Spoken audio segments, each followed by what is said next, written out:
Teman-teman sekalian yang saya muliakan, dan temanya hari ini adalah kekuatan doa. Wah, ini kekuatan doa.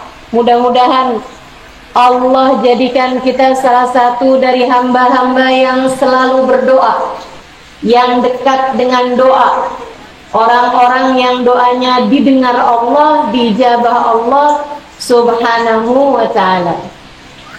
Saudara sekalian, doa tidak pernah sekedar. Itu adalah semua yang kamu perlukan. Doa tidak pernah sekedar. Ia adalah semua yang kamu perlukan. Kenapa? Karena kita semua manusia dicipta Allah lemah. Kita semua manusia dicipta Allah subhanahu wa ta'ala tidak cukup memiliki kekuatan untuk bisa menghadapi problematika kita dalam kehidupan. Yang kecil diuji, yang besar diuji, yang tua diuji.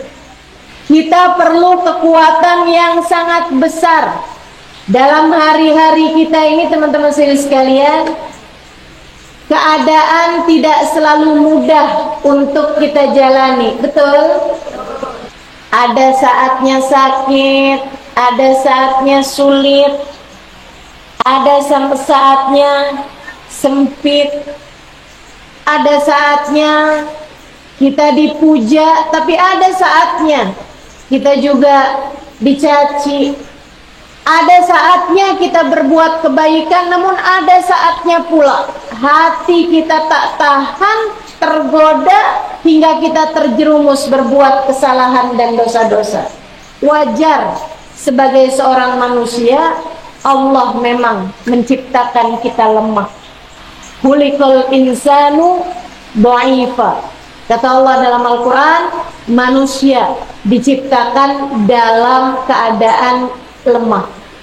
Ada saatnya kita mampu berjalan bahkan berlari, namun sesekali dalam hidup kita Allah jadikan kita tersungkur, bahkan terkadang sampai jatuh ke tanah. Pada saat-saat seperti itu, ketika kamu lemah semacam itu, Allah subhanahu wa ta'ala menginginkanmu untuk kamu memakai senjata paling ampuh dalam menghadapi berbagai kesulitan-kesulitan hidup di dunia ini. Senjatanya namanya doa. Senjatanya namanya doa. Kamu perlu berdoa untuk saat susahmu, saat sakitmu, saat sedihmu. Itu sekalian. Terus kalau kita lagi nggak susah, kalau kita lagi baik-baik aja, berarti nggak perlu doa, Ustazah? Perlu juga. Kenapa gitu? Karena kamu tak pernah tahu apa yang akan menjelang untukmu di depan. Dan karena juga, saudariku sekalian, sesudah kehidupan di atas muka bumi ini ada kehidupan yang jauh lebih berat yang akan kita jalani sesudah kematian kita, yaitu saat kita datang kepada Allah menuju negeri akhirat. Karenanya kita perlu kekuatan untuk bisa menghadapi saat-saat ke depan. Kita perlu kekuatan untuk saat kita menghadapi sakaratul maut, untuk saat kita menghadapi kematian, untuk saat hari-hari kita dalam alam kubur, untuk saat kita nanti dibangkitkan di padang mahsyar. Kita perlu kekuatan untuk kita menjadi orang-orang yang selamat. Salah satunya Allah kasih senjatanya saat kamu ada di atas muka bumi ini, yaitu dengan doa. Kamu pengen saat matimu nggak terlalu sakit, doalah. Kamu kepengen saat ajalmu datang menjemput, kamu mati dalam husnul khotimah, berdoalah. Kamu kepengen untuk saat nanti di padang mahsyar Allah menjadikanmu salah satu dari orang-orang yang dinaungi di bawah naungan arsy saat tidak ada naungan selain naungannya. Berdoa. Kamu ingin dihisab dengan hisaban yang mudah, berdoalah. Kamu ingin di saat nanti Nabi Muhammad digiring di hari akhirat, para nabi-nabi ada di belakang Nabi Muhammad, para sahabat Nabi Muhammad ada di belakang Nabi Muhammad, para keluarga Nabi Muhammad ada di belakang Nabi Muhammad, para ulama-ulama ada di belakang Nabi Muhammad, orang-orang soleh ada di belakang Nabi Muhammad. Kamu khawatir terhadap hari itu? Adakah saya juga ada dalam rombongan Nabi Muhammad? Kamu ingin itu, berdoa. Kamu ingin masuk surga tanpa hisab, tanpa azab. Sementara dosa-dosa telah banyak kamu lakukan semasa hidup di atas muka bumi ini. Allah kasih senjatanya, berdoalah. Ibu-ibu saudaraku sekalian yang saya muliakan, bahkan semasa hidup di dunia ini, bukankah kamu mengkhawatirkan nasib anak-anakmu? Bukankah kamu mengkhawatirkan nasib anak cucumu? Bukankah kamu mengkhawatirkan keadaan anak-anakmu? Kamu mengkhawatirkan ibadah mereka, kamu mengkhawatirkan nasib mereka, kamu mengkhawatirkan rezeki mereka, kamu mengkhawatirkan kesehatan mereka. Apa yang dapat kamu lakukan untuk menjaga anak-anakmu, untuk menjaga cucu-cucumu? Jika itu masalahmu, Allah kasih senjatanya, yaitu berdoa. Doain anakmu, doain cucumu, doain orang-orang yang kamu sayang. Maka karena itu, doa tak pernah sekedar, ia adalah semua yang kita perlukan. Sahabat nanya sama Nabi, ya Rasulullah, Allahu ba'id hatta unadi am huwa garib hatta unaji. Wahai Rasul, Allah itu jauh sehingga aku harus memanggilnya dalam doaku, ataukah Allah dekat sehingga aku cukup berbisik dengannya? Rasul, kalau saya doa gimana cara saya kepada Allah? Saya harus ya Allah dengan suara keras saya memanggil karena Allah jauh sehingga saya harus memanggilnya, ataukah Allah dekat sehingga saya cukup dengan berbisik padanya, ya Allah, ya Allah, ya Allah. Yang mana satu, wahai Rasulullah? Nabi Muhammad terdiam.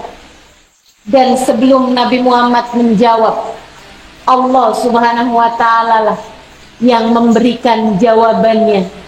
Turun firman Allah subhanahu wa ta'ala, a'udzu billahi minasyaitonir rajim, wa idza sa'alaka ibadi anni fa inni qarib ujibu da'watad da'i idza da'ani falyastajibu li wal yu'minu bi la'allakum tarsyudun. Kata Allah, wa idza sa'alaka ibadi anni, apabila hamba-hambaku bertanya melaluimu wahai Nabi Muhammad. Makanya memang kalau doa tuh penting buat kita awali doa kita dengan sholawat. Karena Allah tuh bilang apabila orang bertanya kepadamu, melaluimu, wahai Nabi Muhammad, tentang aku, apakah aku jauh ataukah aku dekat? Fa inni qarib, katakan padanya sesungguhnya aku dekat. Sesungguhnya aku dekat. Alhamdulillah. Allah menciptakan miliaran manusia di atas muka bumi ini. Bu, Kak, Dek, Nak, Allah menciptakan miliaran manusia di atas muka bumi ini. Tidak semuanya diizinkan Allah untuk tahu siapa penciptanya. Miliaran manusia Allah Subhanahu wa taala ciptakan di atas muka bumi ini. Tidak semuanya Allah perkenalkan diri kepada mereka. Allah ciptakan miliaran manusia di atas muka bumi ini. Tidak semuanya diizinkan Allah untuk memanggil-manggil namanya. Kamu salah satu di antara mereka yang diizinkan Allah untuk tahu siapa Tuhannya. Kamu pilihan-pilihan Allah yang dari lahir aja kamu sudah diadzanin oleh ayahmu, disampaikan kepadamu Allahu Akbar, Allahu Akbar, hanya Allah yang maha besar. Asyhadu an la ilaha illallah, sesungguhnya tidak ada Tuhan, aku menyaksikan tidak ada Tuhan selain Allah. Wa asyhadu anna Muhammad Rasulullah, kamu sudah dikasih tahu siapa Rasulmu, siapa utusan Allah kepada kita sekalian, baginda kita Nabi besar Muhammad. Di antara miliaran manusia, tidak semuanya diizinkan Allah untuk memanggil dan meminta kepada pemilik alam semesta. Akan tetapi Allah mengizinkanmu, saudariku sekalian, memperbolehkanmu. Kamu hidup, kamu lemah, tapi tenang. Bersama denganmu ada aku, Zat yang maha kuat. Kamu hidup, aku jadikan kamu tak berdaya. Akan tetapi tenangkan hatimu. Jangan khawatir, jangan gundah, jangan gelisah. Sebab bersama denganmu ada aku, Allah, Zat yang maha perkasa, sumber segala kekuatan. Kamu hanya perlu melakukan satu hal. Panggillah aku, sebutlah namaku, aku akan memberikan padamu apapun yang kamu mau. Wa idza sa'alaka ibadi anni fa inni qarib. Apabila hambaku datang bertanya padamu, wahai Nabi Muhammad, tentang aku, sampaikan pada mereka, sesungguhnya aku sangat dekat. Sesungguhnya aku, Allah, kata Allah, sangat dekat. Saudara sekalian, ini sih bikin gede hati saya sih. Ini bikin hati saya jadi luas gitu. Dalam keadaan apapun, saya tak perlu merasa gelisah. Saya hanya perlu mengingatkan diri sendiri, tenang Halimah, Allah dekat. Tenang Halimah, Allah dekat. Takut dari apa? Kamu hidup di atas muka bumi ini, jika pemilik segalanya bersama denganmu. Khawatir dari apa, Bu? Kamu hidup di atas muka bumi ini, jika sang pemilik segala sesuatu bersama denganmu. Khawatir dari apa? Nah, khawatir nggak dapat rezeki? Nggak perlu. Pemilik seluruh rezeki di atas muka bumi ini bersama denganmu. Tak perlu kamu merasa ketakutan. Tak perlu kamu merasa gelisah. Tak perlu kamu galau. Tak perlu khawatir terhadap apapun. Sebab pemilik alam semesta telah berkata kepada kita lewat lisan baginda Nabi besar Muhammad, fa inni qarib, sesungguhnya aku dekat denganmu. Kamu kalau lagi takut, lagi khawatir, lagi gelisah, pasti karena kamu sedang lupa padamu. Ingetin aja, tenang. Kita punya senjata paling besar dalam menghadapi berbagai macam kesulitan, rintangan, kekhawatiran, apapun aja bentuknya. Kita akan mampu melewati semuanya. Kenapa? Sebab kita sebagai umat Islam, Allah telah perkenankan kita untuk dapat memanggil-manggil namanya, untuk dapat meminta kepadanya, untuk dapat menyebut-nyebut namanya. Wa idza sa'alaka ibadi anni fa inni qarib, sungguhnya aku dekat denganmu dan tak pernah jauh. Allah tuh banyak sifatnya yang berlawanan, saudara sekalian. Kalau kamu baca di Asmaul Husna, ada sifatnya Allah, zat yang maha memaafkan, Ghafur, Ghaffar. Sifat Allah maha memaafkan, maha mengampuni dosa-dosa. Tapi jangan salah, jangan ngentengin, karena Allah juga punya sifat Al-Muntaqim, zat yang maha berat ketika membalas. Allah kalau mau balas, Allah balas dengan balasan yang sangat menyakitkan. Allah punya sifat yang berlawanan. Allah punya sifat memaafkan, Allah juga punya sifat membalas dosa-dosa dan keburukan. Allah punya sifat zat yang maha keras, tapi Allah juga punya sifat zat yang maha lembut. Allah punya sifat aziz, zat yang maha keras, tapi juga Allah punya sifat latif, zat yang maha lembut. Akan tetapi Allah menamakan dirinya Qarib, zat yang maha dekat, dan Allah tidak pernah menamakan dirinya sebagai Al-Ba'id, zat yang jauh. Sebab Allah tak pernah jauh dari kita. Maka rasa jauh dari Allah itu hanyalah rasa, tidak pernah menjadi fakta. Kenyataannya Allah tidak pernah jauh darimu, Bu. Allah tidak pernah jauh dari muka.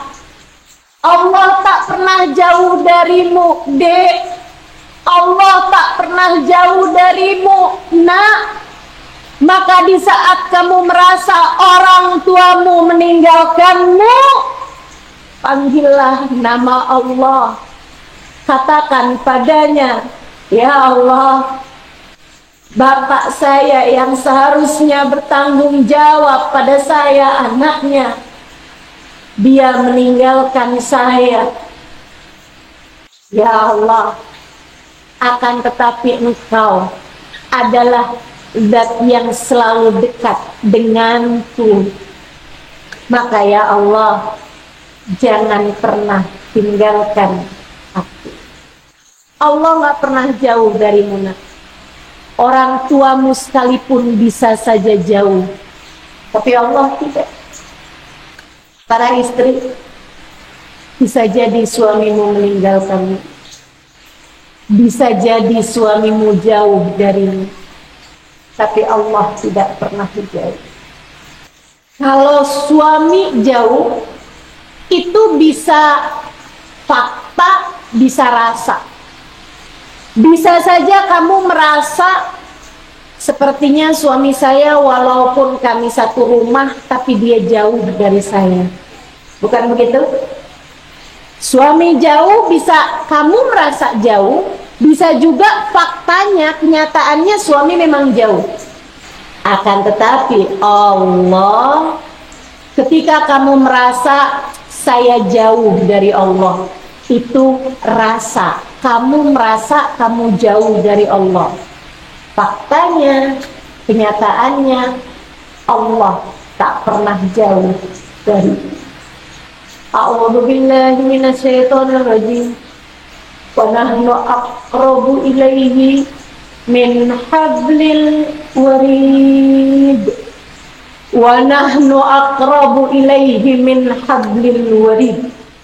Dan aku Allah lebih dekat dengan seorang hamba daripada dia dengan urat nadinya sendiri.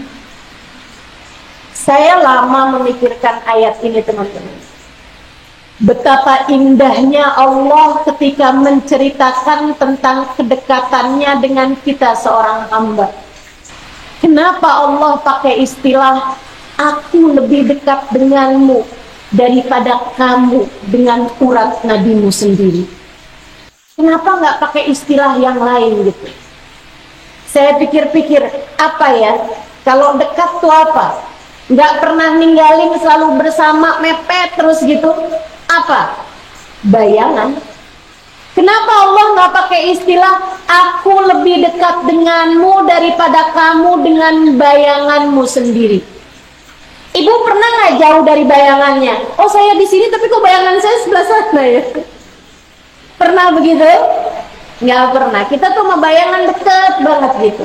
Di mana kita berada, bayangan kita selalu dekat dengan kita. Tapi di saat gelap bahkan bayanganmu pun pergi darimu. Allah tidak begitu. Kata Allah, aku lebih dekat lagi daripada itu.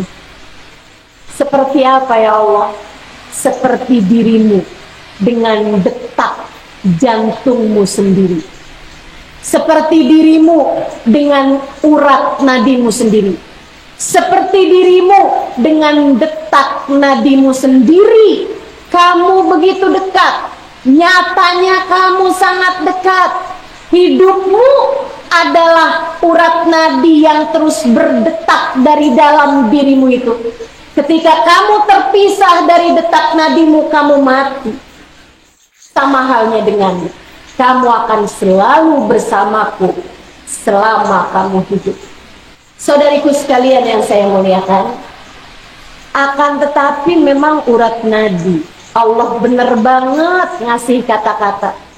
Siapa di antara kita yang selalu teringat urat nadinya? Kita suka lupa.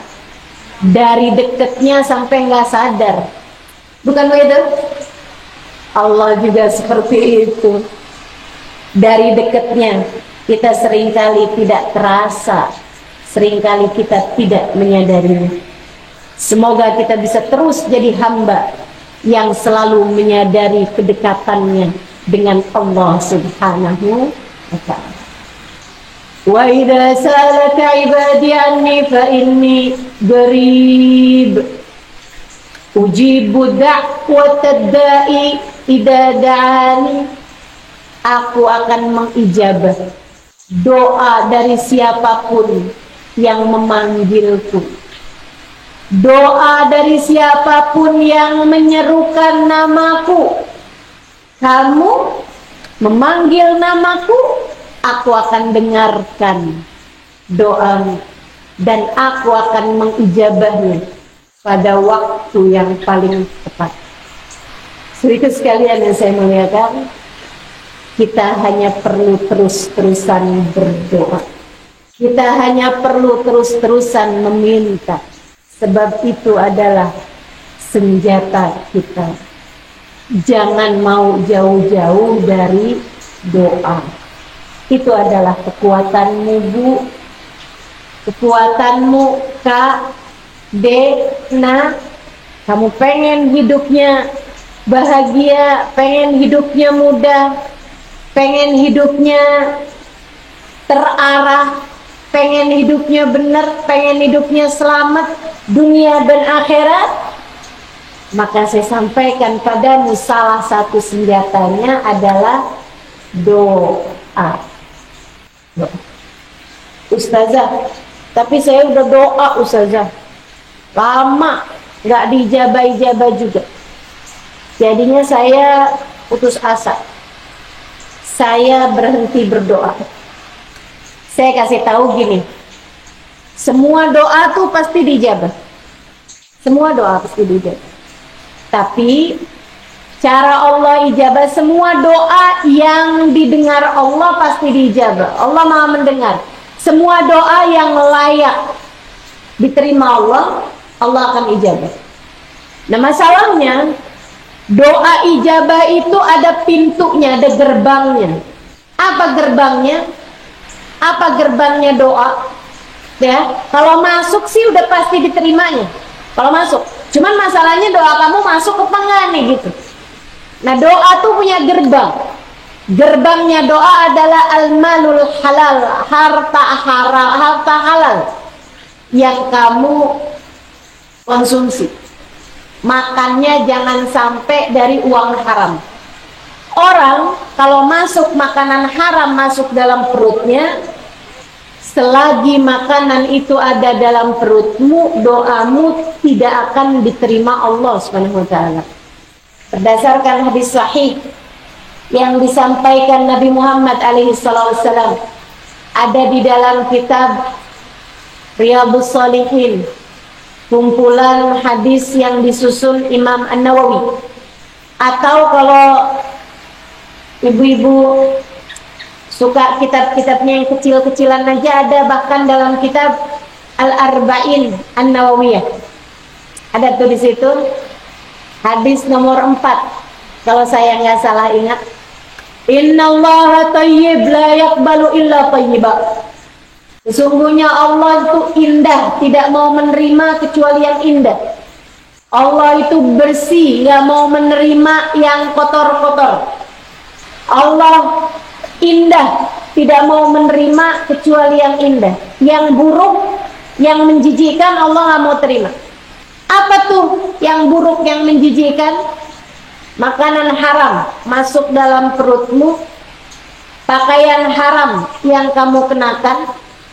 Apa maksudnya pakaian haram, makanan haram? Apakah maksudnya makan babi atau makan atau pakai sutra bagi kaum laki-laki? Itu iya, akan tetapi lain daripada itu. Yang dimaksudkan dari makanan haram atau pakaian haram adalah makanan atau pakaian yang buat belinya uangnya dihasilkan dari pekerjaan yang haram. Pekerjaan yang haram itu kayak apa? Korupsi, tipu, curi, hasil dari menggandakan uang, kerja jadi tukang renten, orang datang utang 100.000, bayar bulan depan 110.000, atau bahkan 120.000, atau nambahnya tambah pakai beras juga. Ini namanya teman-teman sekalian adalah uang haram. Atau ibu-ibu nih ngambil dari uang saku suami tanpa izin dari suaminya, atau anak ngambil dari dompet ayahnya atau dari tas ibunya, gitu ya, tanpa seizin dari mereka. Itu juga sesuatu yang haram, saudara sekalian. Ini kayaknya kebanyakan sih ibu-ibu pas lagi nyuci baju suami nih, kalau udah ketemu ada uang, alhamdulillah rezeki istri soleha. Bu, kalau memang begitu, sampaikan aja sama suaminya. Saya pikir-pikir di rumah kita ini kan harus kita buat peraturan. Suaminya bilang, maksud kamu peraturan apa? Contohnya yang saya temukan di saku baju saat nyuci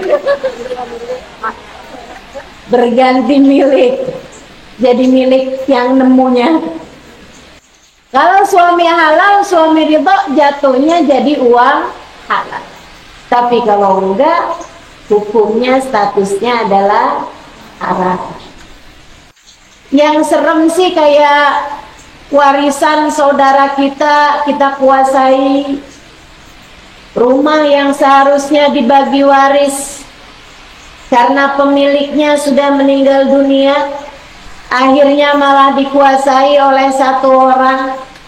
Nah itu kalau orang itu orang lain terserah deh. Jangan sampai orang tersebut adalah dirimu. Kamu jangan jadi orang yang begitu. Hak waris dari saudaramu kamu kuasai. Kenapa soalnya? Kalau saya yang menguasainya. Apalagi jika itu terkait sama hartanya anak yatim. Hati-hati Bu, hati-hati Kak. Jangan sampai haknya anak yatim kamu menguasainya, kamu makan darinya. Na'udzubillah min dalik. Allah mengancamkan itu dalam Al-Quran. A'udzubillahi minasyaitonirrajim.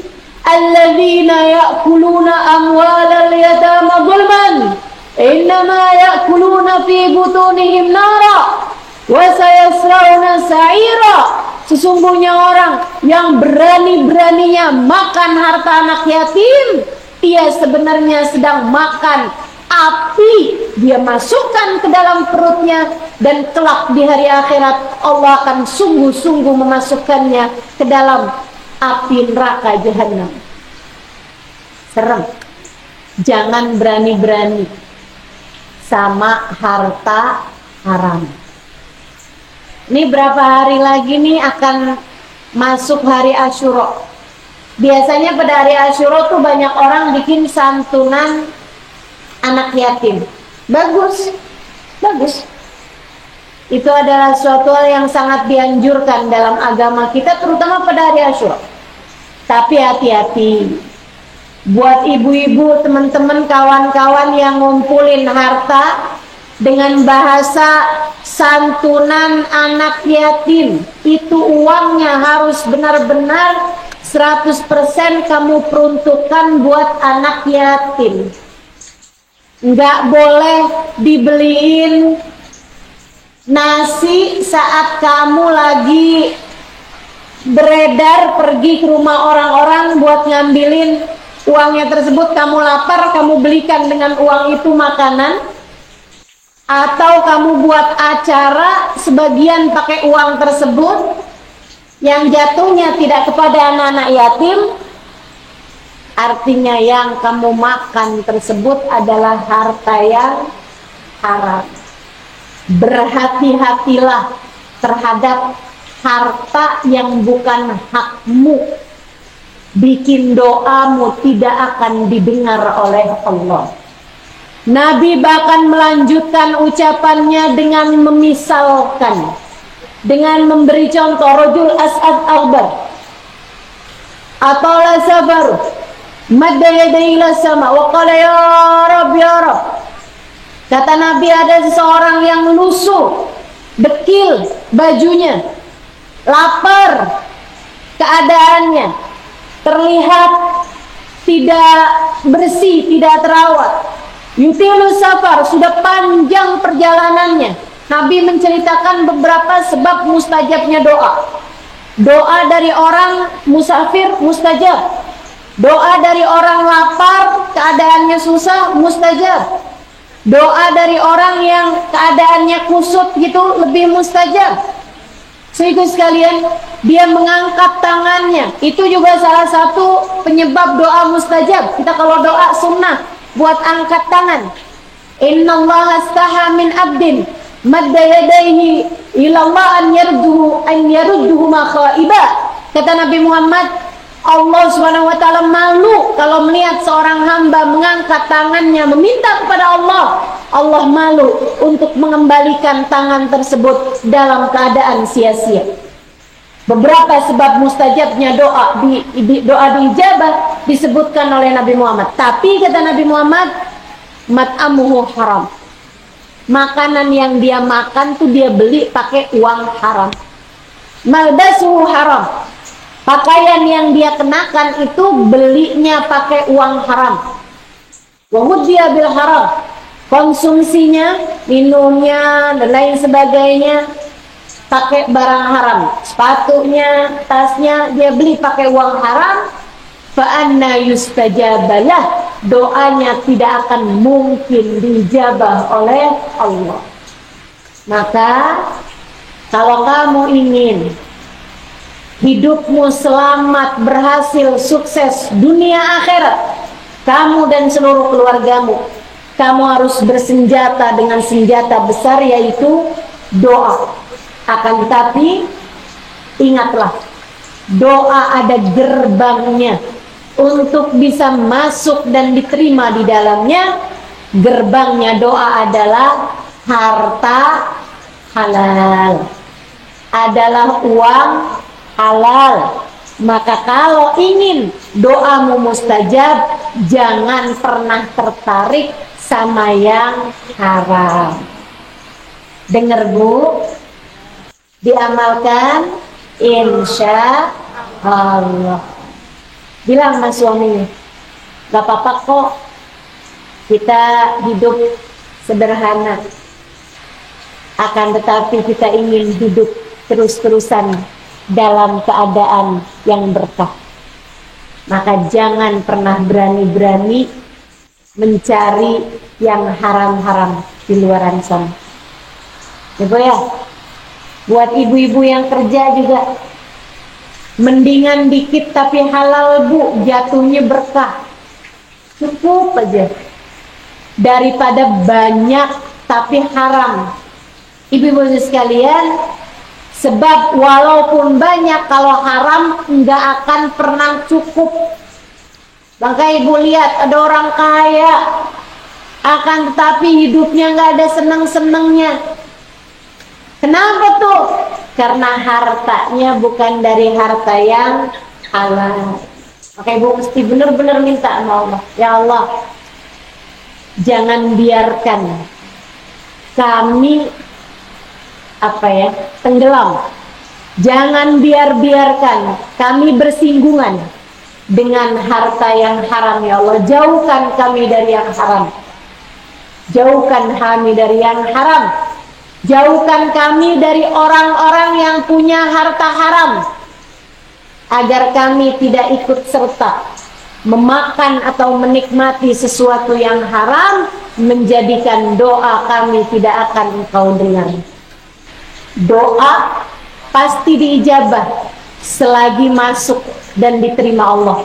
Nah, syarat untuk masuk dan diterima Allah itu harus melewati gerbang doa, yaitu harta yang halal. Kalau doamu itu sudah lewat, tidak ada yang haram yang ada dalam dirimu, makananmu halal, minummu halal, kemudian kamu beli baju pakai uang halal, kamu dapat barang-barang dari cara yang halal. So itu sekalian yang saya muliakan. Nah, yang halal-halal ini Bu, kamu pakai buat ibadah, kamu pakai buat doa, kamu tinggal di rumah yang halal, bukan merupakan rumah sengketa, bukan rumah yang seharusnya dibagi tapi kamu menguasainya, gitu ya. Itu kalau semuanya udah halal, doamu pasti diijabah Allah, pasti diijabah Allah. Tapi cara Allah mengijabah tidak selalu sama. Nih saya akan sampaikan. Satu, doa yang diijabah dengan segera. Itu ada. Kamu minta, kemudian Allah ijabah doa tersebut dengan segera. Ya Allah, sehatkan anak saya. Subhanallah, gak lama kemudian anakmu sehat. Doa diijabah dengan segera.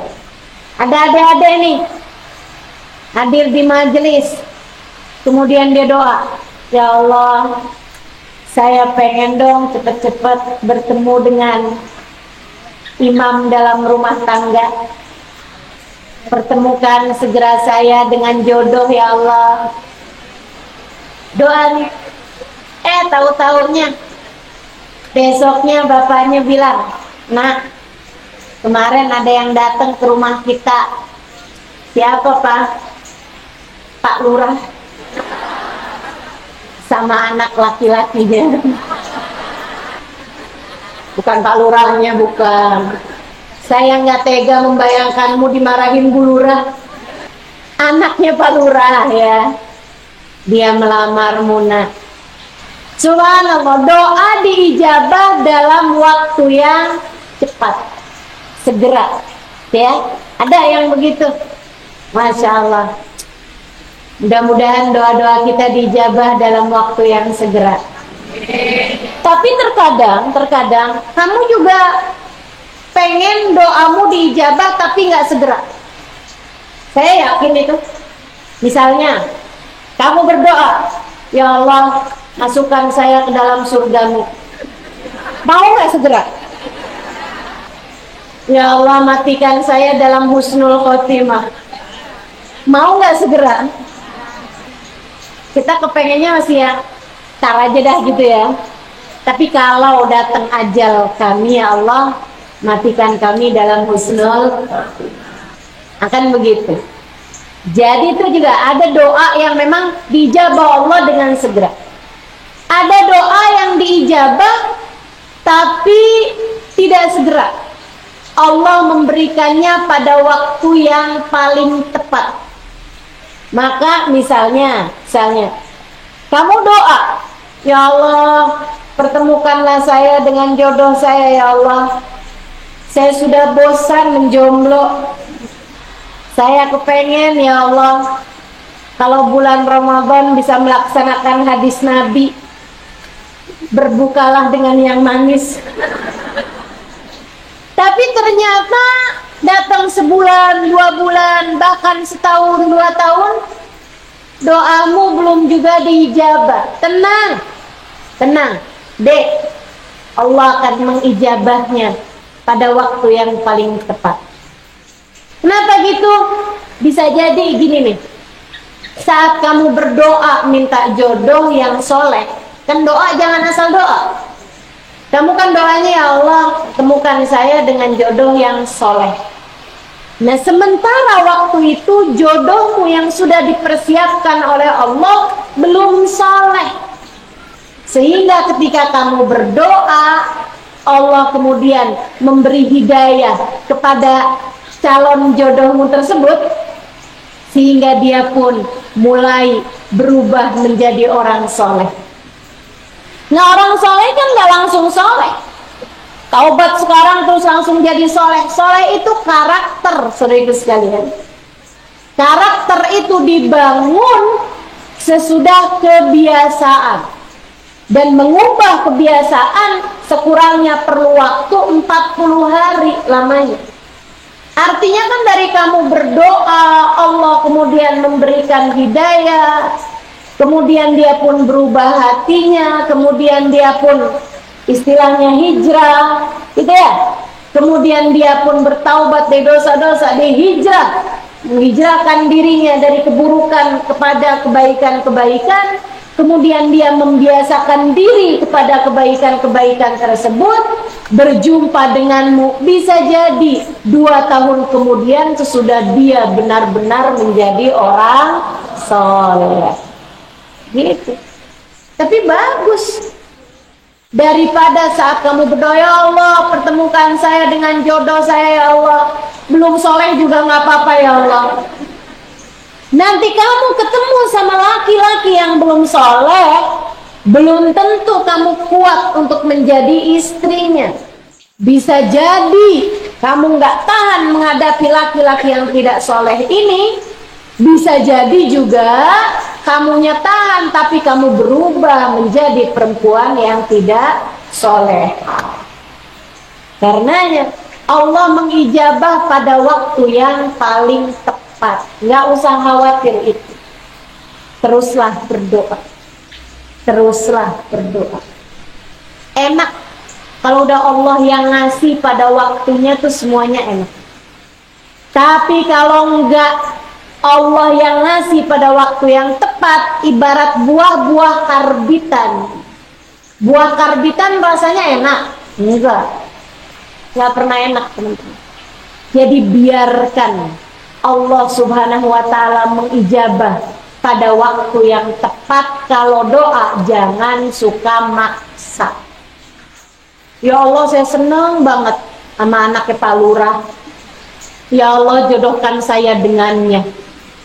Ya Allah, kalau emang jodoh saya bukan dia, ya Allah, carikan saya orang yang mukanya kayak dia, yang badannya kayak dia, yang seumuran dia. Ya Allah, daripada susah-susah mending dia aja, ya Allah. Doa maksa jangan. Kalau doa jangan. Nih. Termasuk nih ibu-ibu nih, Bu, kamu kadang-kadang nih ya, anak dilamar sama orang atau anak disenengin sama orang, tapi anaknya nggak suka gitu misalnya, atau anaknya tuh kayak yang mama nggak mau saya mah misalnya gitu kan. Jangan maksa, kamu jangan doanya kayak gini, ya Allah jodohkan anak saya dengan dia, ya Allah bukakan hatinya biar mau sama dia. Kamu tahu apa tentang urusan jodoh? Bu, jangan sombong. Kamu nggak tahu apakah anak itu baik bagi orang tersebut. Kamu nggak tahu apakah dia baik bagi anakmu. Kamu hanya bisa lihat sisi luarnya aja. Dalamnya, keadaannya, batinnya, nasibnya, kamu nggak pernah tahu. Betul? Maka kalau doa tuh jangan suka ngatur Allah. Ini saya kasih tahu nih. Kalau doa jangan suka ngatur sama Allah Subhanahu wa Ta'ala. Takutnya diijabah, kamu nyesel. Misalnya contoh doa yang ngatur, ya Allah masukkan anak saya di sekolah itu. Emang kamu tahu sekolah itu baik bagi anakmu? Belum tentu. Belum tentu. Maka jangan. Ya Allah nikahkan anak saya dengan laki-laki itu. Kamu tahu baik atau tidaknya? Belum tentu. Ya Allah, jadikan kami bisa pindah di rumah yang itu. Kamu tahu rumah itu baik bagimu? Belum tentu. Belum tentu. Maka kamu nggak pernah, sesuatu hal yang kamu nggak tahu baik nggak baiknya, jangan berdoa yang sifatnya tidak terbuka gitu. Biarkan Allah mengaturkannya untukmu. Intinya aja, kamu pengennya apa? Ya Allah, karuniakan pada saya jodoh yang soleh. Oh, kamu pengen jodoh? Oke, minta aja jodohnya aja udah. Biarkan Allah memilihkannya untukmu. Ini dia. Kamu pengen anakmu bersekolah di sekolah yang bagus, kan gitu ya? Yang baik baginya buat masa depannya. Ya udah doanya gitu aja. Ya Allah, berikanlah ilmu yang manfaat bagi anak saya, ya Allah. Gitu. Itu jauh lebih baik tuh. Biarkan Allah yang akan mengaturkannya untukmu. Jangan maksa kalau doa. Biarkan Allah memilihkannya untukmu yang terbaik. Ada seorang perempuan ngomong sama saya, Ustazah doain dong suami saya biar betah di rumah. Luaran mulu Ustazah, pergi-pergi mulu. Saya kan kepengen tuh Ustazah kayak istrinya orang-orang. Saya bilang, Bu, kadang itu loh yang terbaik. Enggak Ustazah, doain Ustazah, saya sampai kangen sama suami saya. Saya punya suami yang pikir nggak punya suami gitu Ustazah. Suami sih jarang banget ada di rumah. Ya udah dah, saya doain Fatihah. Dia pun baca Fatihah. Bu, sebulan, 2 bulan, 3 bulan, 4 bulan. Kapan waktu saya ketemu lagi sama dia kayak gini, Ustazah doain dong Ustazah, suami saya sekarang di rumah mulu.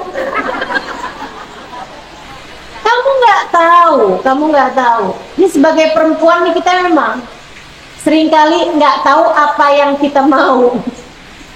Kita nggak tahu apa yang kita mau gitu. Maka udah lebih baik biarkan Allah mengaturkannya untuk kita juga pada waktu yang paling tepat. Bu, saya udah menikah 20 tahun. belum ada anak. Apakah saya minta? Saya minta, tapi karena saya nggak tahu itu baik apa enggak buat saya. Orang kalau nikah kan memang, jangankan udah lama nikah, baru nikah sebulan 2 bulan aja pertanyaan orang, gimana? Udah hamil? Kan gitu ya? Bahkan ada orang tuh yang nanyanya kayak gini, gimana? Udah berhasil? Berarti kayaknya tuh kalau kawin belum punya anak tuh nggak berhasil. Nggak berhasil sama dengan gagal. Kayak pernikahan yang gagal gitu ya. Nah, pertanyaannya mesti dibenerin tuh. Apakah saya pernah minta? Minta saya. Akan tetapi karena saya memang nggak pernah tahu apakah itu baik atau tidak bagi saya kalau doa, saya bilang, ya Allah, jika itu baik bagi saya. Dan ketika Allah belum memberikannya kepada saya, dan saya nggak tahu apakah akan diberi atau tidak, saya tahu bahwa yang seperti ini adalah yang terbaik bagi saya. Mungkin kalau dari awal kawin, saya punya anak, hamil, lahir lagi, punya anak lagi, terus sampai dengan sekarang anak saya udah 14 orang. Mungkin saya nggak akan keburu datang ke Pariaman, wallahu a'lam. Ya kan begitu? Jadi teman-teman saya sekalian, kalau doa jangan ngatur, kalau doa jangan maksa. Gitu ya.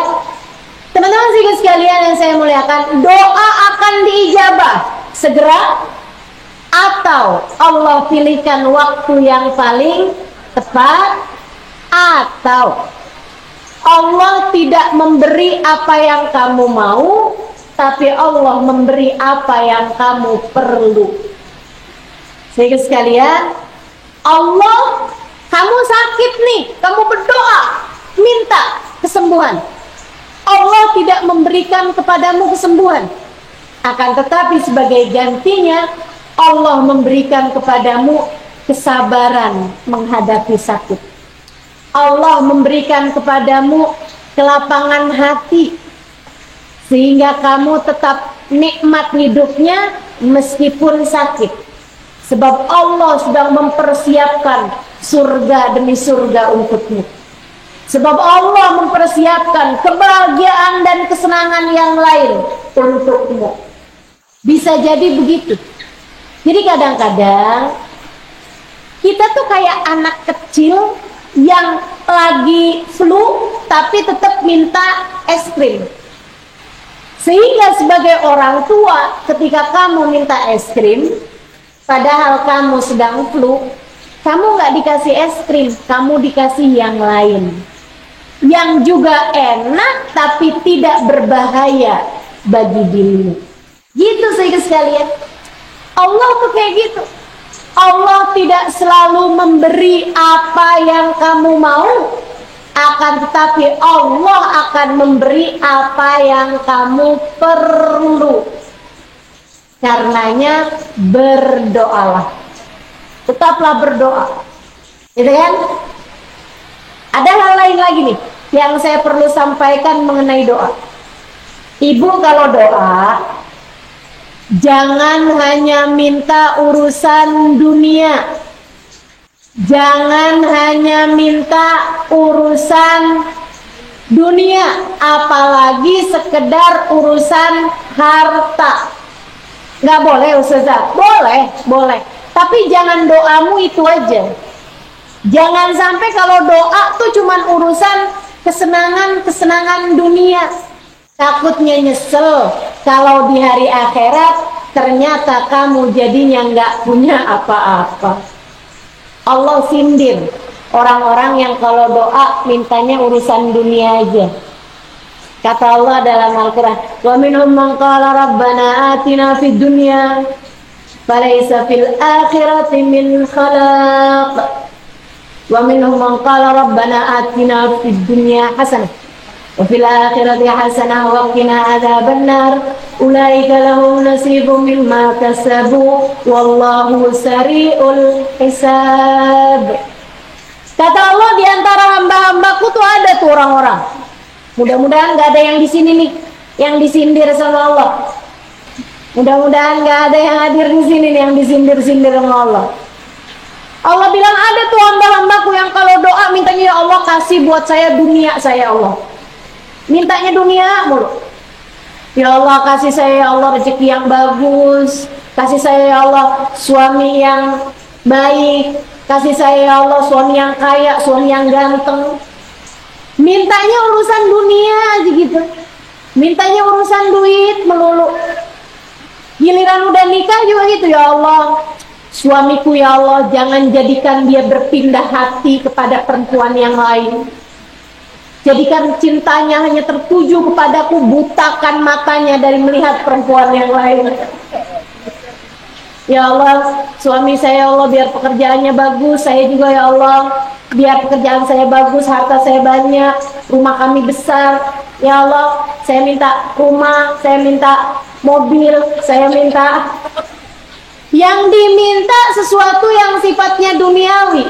Seperti apa sih Ustazah duniawi itu?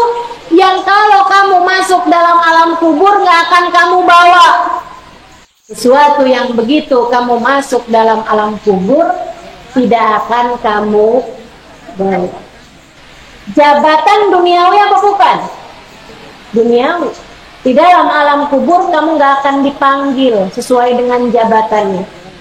Presiden sekalipun malaikat mungkar nakir gak akan nanya selamat datang Pak Presiden di kuburan, gak akan begitu. Profesor, doktor, ustadz, ustazah, jabatan-jabatan dunia ketika masuk dalam alam kubur gak ada ceritanya.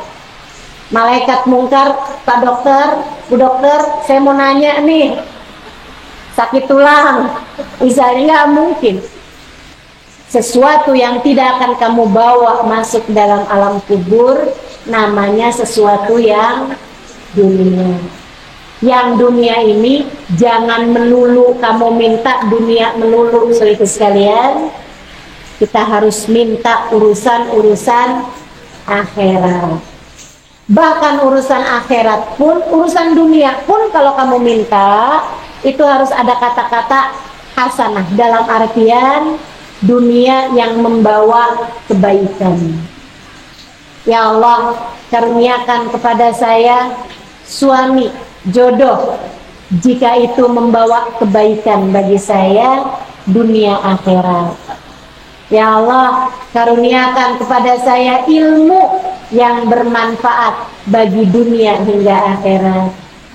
Ya Allah, karuniakan pada saya anak keturunan yang bawa kebaikan bagi dunia hingga akhirat. Ya Allah, anak-anak saya karuniakanlah kepada mereka ya Allah nasib yang bagus. Jadikan mereka anak-anak yang soleh-soleha yang dapat membanggakan kami orang tuanya dari dunia hingga akhirat. Nah itu doa gitu ya. Ya, sekarang nih kita udah tahu caranya doa. Hartamu pastikan halal. Doa jangan cuma minta urusan dunia, kan itu ya. Kemudian lagi urusan-urusan dunia yang belum tentu baiknya kita jangan maksa, jangan ngatur Allah, biarkan Allah Subhanahu wa taala memberikannya sesuai dengan kehendaknya yang terbaik dari sisinya. Dan yang terutamanya lagi adalah tetaplah berdoa, teruslah berdoa, jangan pernah putus asa dalam berdoa. Kamu doakan anakmu biar dapat hidayah, tapi saya udah doain lama ustazah anak saya tetap juga. Teruslah. Sayyidina Umar bin Khattab, beliau mengatakan saya tidak takut doa saya tidak dijabah. Yang justru saya takutkan adalah ketika saya tidak diperkenankan lagi untuk berdoa. Selagi man wuffiqa lid-du'a, kata Sayyidina Ali, man wuffiqa lid-du'a lam yuhramul ijabah. Siapa yang dikasih kemudahan untuk berdoa, Allah pasti akan berikan kepadanya kemudahan ijabah doanya. Allah akan ijabah. Maka yuk kita akan akhiri majelis ini dengan kita sama-sama berdoa. Doa itu sebaiknya diawali dengan sholawat.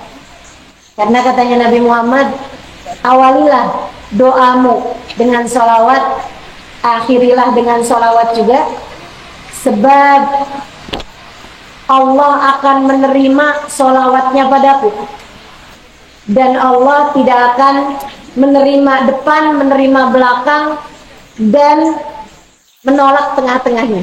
Allah nggak akan terima depannya, terima belakangnya, tolak tengah-tengahnya. Makanya kalau kita berdoa diawali dengan sholawat. Dan mumpung sedang bersama-sama, doa kalau bersama-sama lebih mustajab daripada ketika doa sendirian. Bahkan kita juga dianjurkan untuk meminta doa kepada orang lain. Kata Nabi Muhammad, iltamisu min ikhwanikum doa. Mintalah dari saudara-saudara sama muslim kalian doa. Kamu tidak pernah tahu dari lisan siapa Allah akan mengijabah doa. Nah ini mumpung sedang bersama-sama, kita doa bersama-sama juga.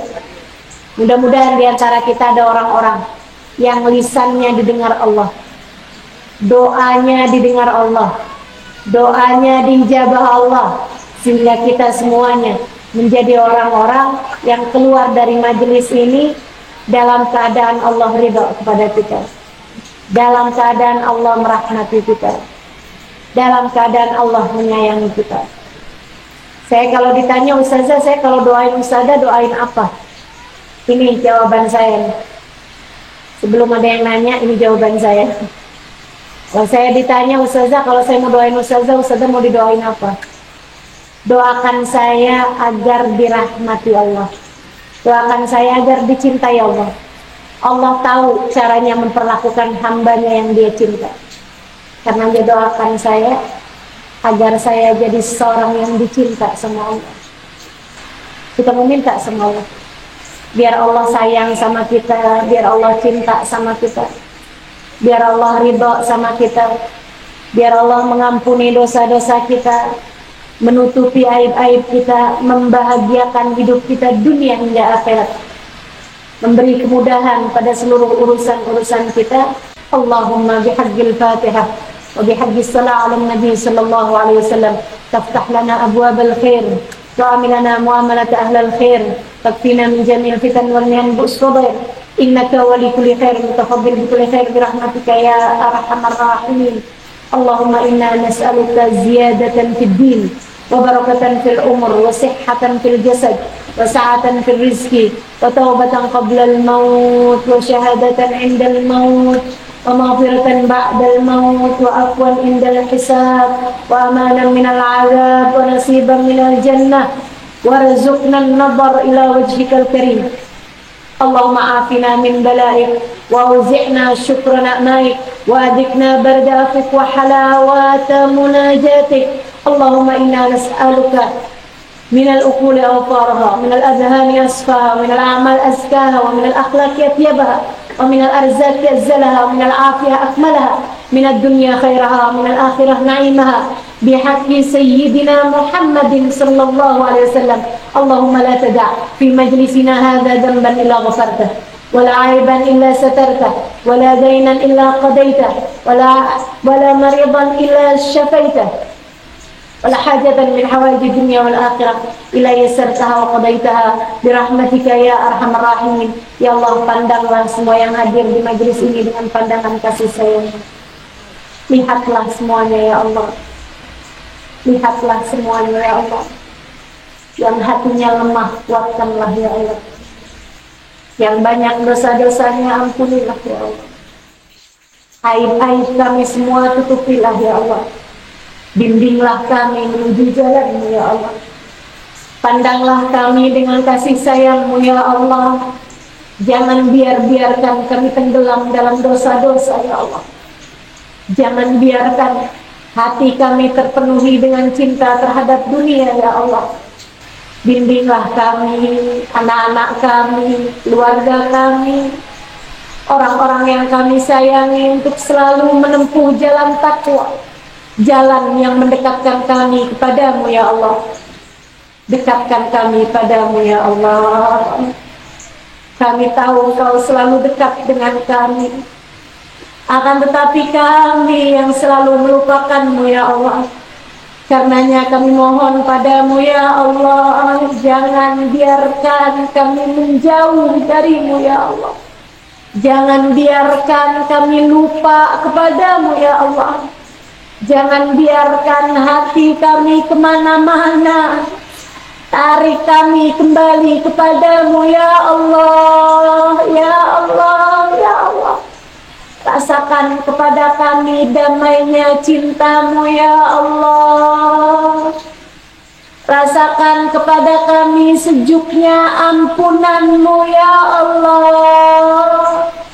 Rasakan kepada kami hangatnya rahmatmu ya Allah. Jangan biarkan kami sendirian menghadapi kehidupan di atas muka bumi ini ya Allah. Dan jangan pernah tinggalkan kami ya Allah.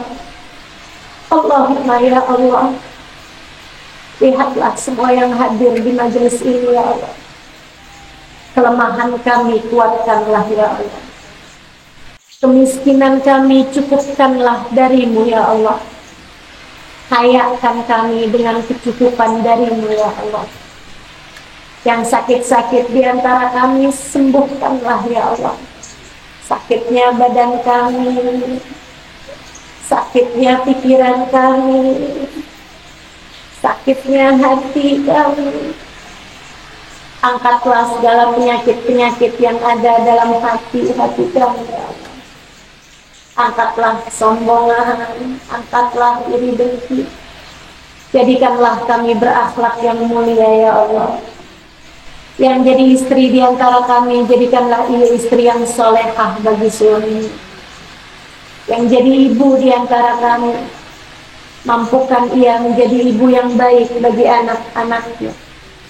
Yang masih pada punya orang tua di antara kami, jadikanlah orang tuanya merasakan bakti anak-anaknya padanya ya Allah. Kami semua yang hadir di majelis ini ya Allah, jadikan kami anak yang dapat berbakti pada kedua orang tua kami. Bahagiakanlah mereka ya Allah, dimanapun saja mereka berada. Bahagiakanlah mereka di sisa umurnya ya Allah. Bahagiakan hatinya. Sibukkan hati orang tua kami dengan ibadah kepadamu ya Allah. Ampuni segenap dosa-dosa mereka ya Allah. Bimbing mereka menjadi hamba-Mu yang soleh-solehah ya Allah. Engkau memerintahkan kami anak-anak untuk membahagiakan hati orang tua kami. Lihatlah kami yang seringkali tidak mampu melakukannya. Kami mohon padamu, bantu kami ya Allah. Bahagiakanlah hati orang-orang tua kami ya Allah. Yang orang tuanya telah berada dalam alam kubur ya Allah, kami titipkan mereka padamu ya Allah. Bahagiakanlah orang tua kami dalam alam kuburnya ya Allah. Ampuni dosa-dosa mereka ya Allah. Ampuni dosa-dosa mereka ya Allah. Nyamankan kuburnya, terangkan kuburnya. Rasakan kepada mereka syafaat Nabi besar Muhammad. Raihkan kepada mereka syafaat Nabi Muhammad ya Allah. Ya Allah, ya Allah. Jamulah mereka dengan jamuan terindah darimu ya Allah. Allahumma ya Allah, yang jadi ibu di antara kami mohon kepadamu ya Allah. Pandanglah anak-anak kami semua dengan pandangan kasih sayangmu. Sayangilah anak-anak kami ya Allah, sebab kami menyayangi mereka. Kami menyayangi anak-anak kami. Sayangilah mereka ya Allah. Jauhkan mereka dari dosa-dosa. Jauhkan mereka dari kejahatan. Jauhkan mereka dari apapun hal-hal buruk yang datang pada mereka ya Allah. Lindungilah mereka ya Allah. Ya Allah, ya Allah. Jauhkan mereka dari dosa-dosa, terutamanya dari dosa-dosa besar ya Allah. Jauhkan mereka dari narkoba. Jauhkan mereka dari minuman keras. Jauhkan mereka dari perzinahan. Jauhkan mereka dari perjudian. Jauhkan mereka dari ajaran-ajaran yang salah. Jauhkan mereka ya Allah dari orang-orang sesatkan mereka. Lindungilah anak-anak kami ya Allah, sebagaimana Engkau telah melindungi hamba-hambamu yang soleh-solehah. Kami titipkan mereka padamu ya Allah. Kami tahu Engkau telah menitipkan mereka kepada kami. Ku anfusakum wa ahlikum naro, katamu, jagalah diri kalian dan anak-anak kalian dari api neraka. Maafkan kami ya Allah, jangankan mendidik dan menjaga anak-anak kami, menjaga diri kami sendiri saja terkadang kami gagal melakukannya. Kami mohon padamu bantuanmu ya Allah. Kami mohon padamu hidayahmu ya Allah. Kami mohon kepadamu bimbinganmu ya Allah. Kami mohon padamu petunjukmu ya Allah. Kami mohon padamu kasih sayangmu ya Allah. Kami mohon padamu rahmatmu, ampunanmu ya Allah. Kami mohon padamu cintamu ya Allah untuk kami dan seluruh keluarga kami ya Allah. Bimbing kami hingga kami dapat menjalani kehidupan ini seperti yang Engkau inginkan, seperti yang Engkau mau ya Allah. Jangan biarkan kami tenggelam melakukan hal-hal yang salah.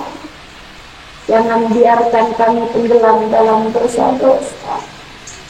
Apabila datang ajal menjemput kami, matikan kami dalam husnul khatimah. Jadikanlah kalimat terakhir yang keluar dari lisan kami saat ajal menjemput kami adalah kalimat La ilaha illallah, La ilaha illallah, La ilaha illallah, Muhammadur Rasulullah sallallahu alaihi wasallam. Alaiha nahya wa alaiha namutu wa alaiha nub'atu insyaallah ta'ala minal aminin. Dengannya kami hidup, dengannya pula kami mati ya Allah. Di alam kubur kami, jadikan kami tetap membawa kalimat tersebut hingga kami datang kepada mahsyar. Jadikan kami datang dengan membawa kalimat tersebut hingga kami masuk ke dalam surgamu. Jadikanlah kalimat tersebut sebagai kunci pembukanya. Allahumma rabbana taqabbal minna innaka antas samiul alim, tub alaina innaka antat tawwabur rahim. Berkahilah semua yang hadir di majelis ini ya Allah. Selamatkanlah kami untuk dunia akhirat kami. Wassallallahu ala sayyidina Muhammadin wa ala alihi wasallam. Fadli subhana rabbika rabbil izzati amma yasifun. Wassalamun ala mursalin walhamdulillahi rabbil alamin.